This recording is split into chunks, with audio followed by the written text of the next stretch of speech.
आणि अंधश्रद्धा सर्वात महत्त्वाचा विषय आहे। अंधश्रद्धा या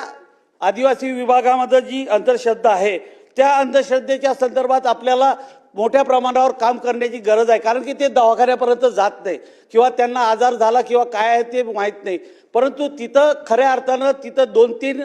आदिवासी यंत्रणा काम करत असतात। त्याच्यात एक धुमकू आहे, धुमाकू,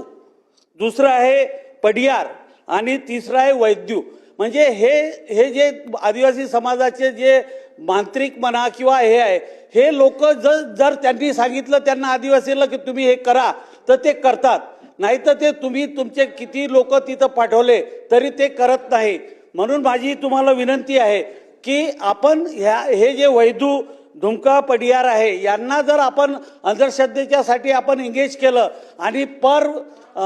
जे काही माता असतील किंवा बालकं असतील त्यांनी जे जर घेऊन आले तर त्यांना काही मानधन जर आपण दिलं तर खऱ्या अर्थानं तिथं अंधश्रद्धा निर्मूलन होईल आणि जास्तीत जास्त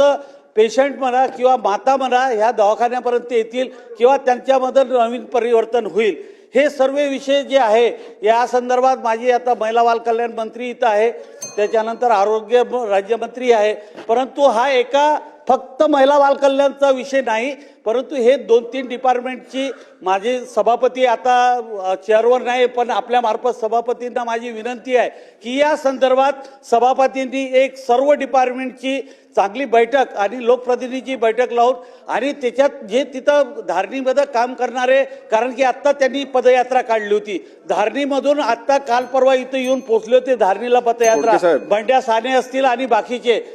त्या सर्वांना बोलावून एक बैठक सभापती महोदयांनी आपल्या दालनात लावावी ही सुद्धा मी विनंती करतो। आपण जी वेळ मला दिली त्याबद्दल आपला धन्यवाद।